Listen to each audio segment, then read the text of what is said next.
Suman TV ప్రేక్షకులకు నమస్కారం. దేవి భాగవతంలో ప్రథమ స్కందంలో సూత మహర్షి సౌనకాది మహామునులకు వేదవ్యాసుని యొక్క జననం చెప్పారు. ఆ తర్వాత వేదవ్యాసుల వారు కోరుకున్నట్టే ఆయనకు ఒక కుమారుడు జన్మించాలి అని అనుకున్నారు.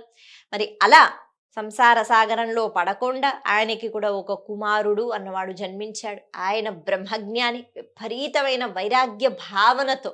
అయితే ఈ వైరాగ్యం అనే పదం, దీనికి అర్థం ఏమిటి అంటే ఉన్నపాళంగా అందరినీ విడిచిపెట్టేయాలి అన్నది కాదు. మృత్యువు సమీపిస్తున్నప్పుడు మనకి ఈ మృత్యుంజయ మంత్రం అన్నది మనం అంటూ ఉంటాం కదా.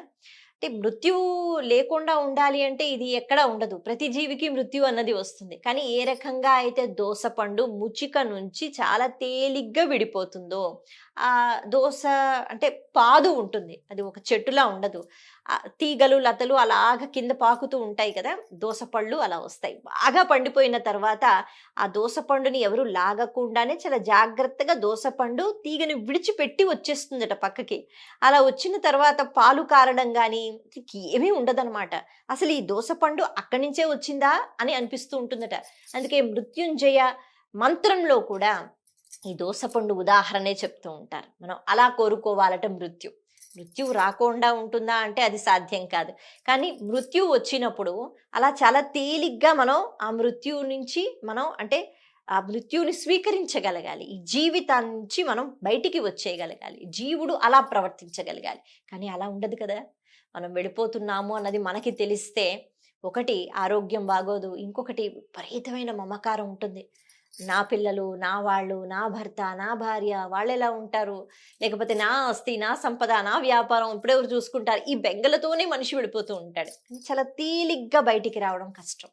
అందుకే ఈ వైరాగ్య భావన అంటే అది మాట్లాడేంత వరకు, లేదా మనం ఇలా చెప్పుకుంటే సరిపోదు. ఆ భావన ఉండాలి, విడిచిపెట్టగలగాలి. శ్రీరామచంద్రమూర్తి ఇందుకు అసలు చక్కని ఉదాహరణ. ముందు రోజు వచ్చి నీకు యవరాజ్య పట్టాభిషేకం చేస్తాను, వెళ్ళు, చక్కగా పడుకో, మళ్ళీ రేపు పొద్దున్నే నువ్వు అంటే తొందరగా వచ్చేస్తే గనక ఈ కార్యం అవుతుంది అంటే, సరే నాన్నగారు అని వెళతారు.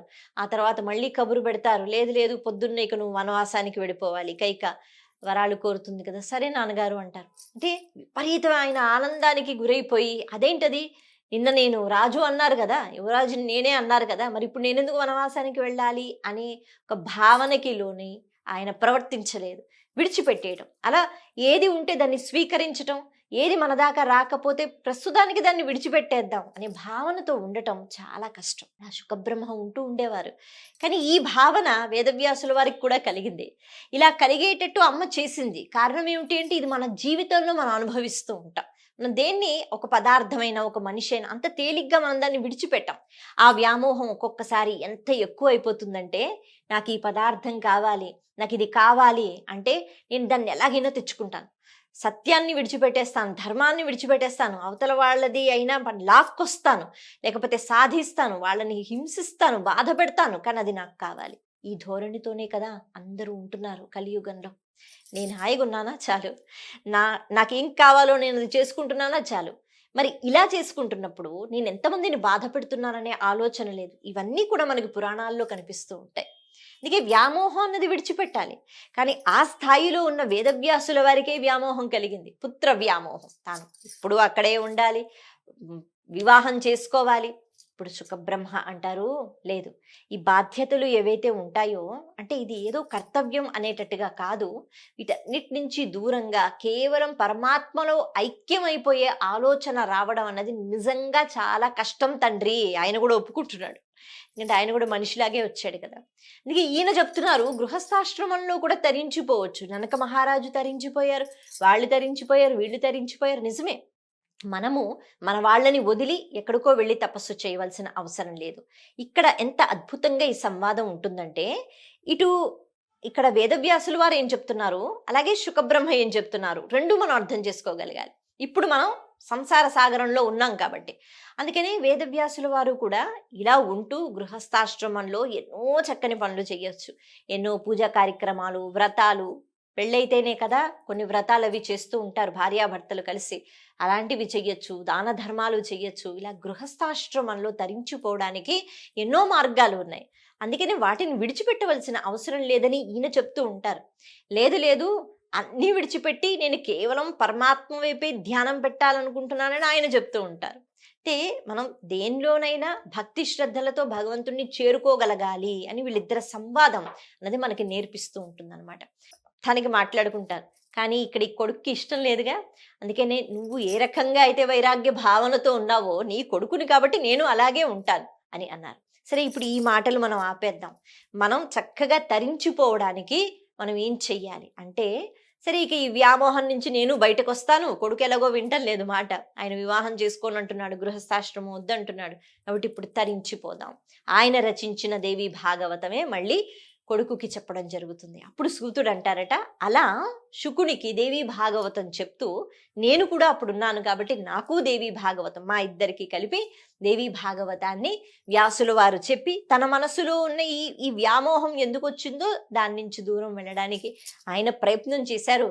దేవి భాగవతం వింటూ నేను అలాగే శుకుడు తరించిపోయాము అని ఈ శౌనకాది మహామునులకు ఆయన చెప్తున్నారనమాట. అలా దేవి భాగవతం మొదలుపెట్టి చక్కగా పూర్తిగా అన్ని చక్క వివరంగా అమ్మవారి యొక్క అనుగ్రహం పొందే మార్గాలు అన్నీ శుకునికి తన కుమారుడికి చెప్పారు. ఆ రకంగా దేవి భాగవతం అన్నది మొదలు పెట్టారనమాట వేదవ్యాసుల వారు.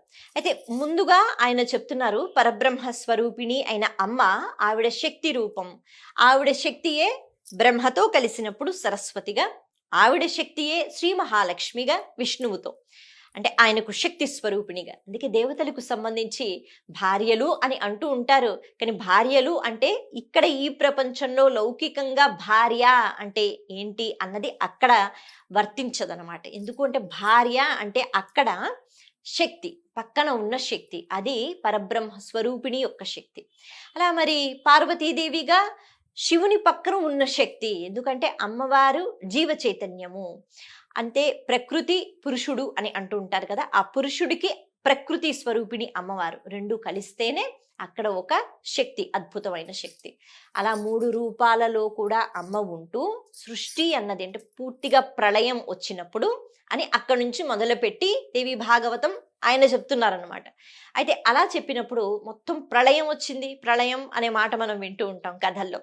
ప్రళయం వచ్చింది అంటే మొత్తం అంతా నీరు, భూమి అంతా నీటిలో కలిసిపోయింది. ఎక్కువ శాతం నీరే కదా, మరి భూమి అన్నది చాలా తక్కువ, అందుకే మన శరీరంలో కూడా ఎక్కువ శాతం నీరు ఉండాలి సమన్వయం కావడానికి అని అంటూ ఉంటారు. పంచభూతాలు బయట, పంచభూతాలు మన శరీరంలో. అలా మొత్తం నీరు ఉన్నప్పుడు శ్రీ మహావిష్ణువు ఆయన వటపత్ర సాయిగా ఆ ఆకు మీద చిన్ని కృష్ణుడి రూపంలో, ఆయనకేమిటి ఏ రూపం కావాలంటే ఆ రూపాన్ని ధరిస్తారు, ఈ మాత్రంగా మారుతారు, ఈ మాత్రంగా మారుతారు, అంత విరాట్ స్వరూపాన్ని కూడా చూపిస్తూ ఉంటారు. అందుకే ఆ ఆకు మీద చక్కగా పడుకుని ఉన్నారు. ఆయన యోగ నిద్రలో అన్ని చూస్తున్నారు, అన్ని చేస్తున్నారు. ఇప్పుడు మళ్ళీ సృష్టి అన్నది జరగాలిగా, అప్పుడు అమ్మవారు అక్కడికి ప్రత్యక్షమయ్యారు ఒక అద్భుతమైన రూపు దాల్చి. అంటే అసలు సృష్టికి మొదలు అంటే స్త్రీయే కదా, అమ్మే కారణం సృష్టికి.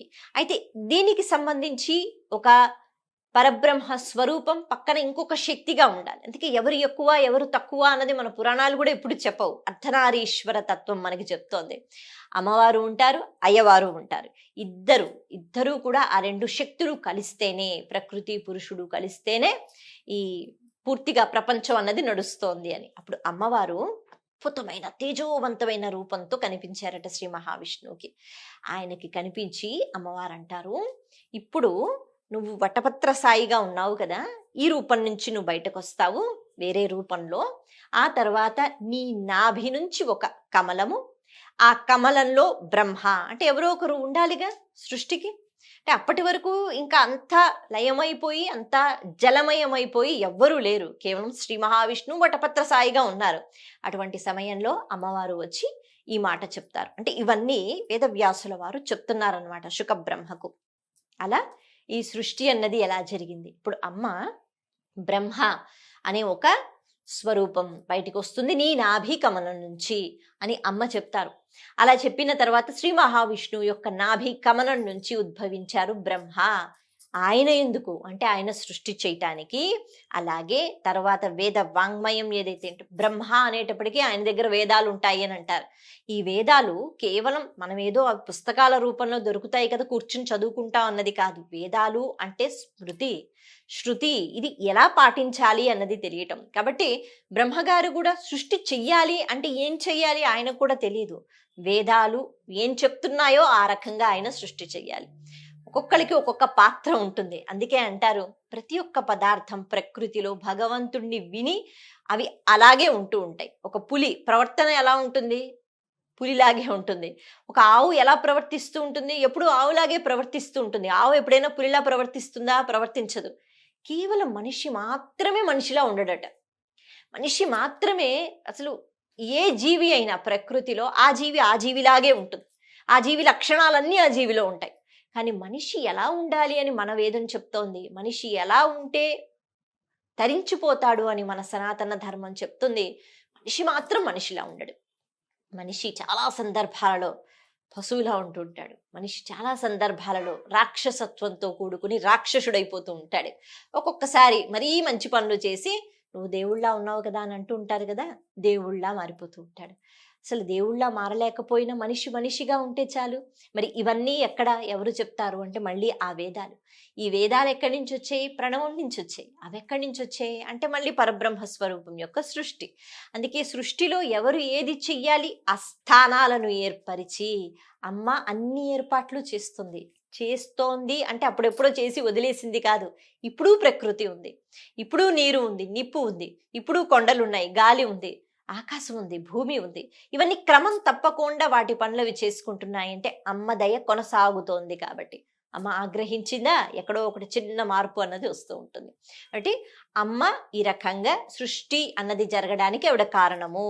బ్రహ్మగారు వచ్చారు, ఆ తర్వాత ఆయన సృష్టి చేశారు, ఆయన ఎన్నో జీవుల్ని సృష్టి చేశారు, తర్వాత మనువులు వచ్చారు, వాళ్ళు మళ్ళీ సృష్టిని పెంచారు అని ఇలా వేదవ్యాసుల వారు శుకబ్రహ్మకి దేవీ భాగవతం అన్నది అద్భుతంగా చెప్తారు.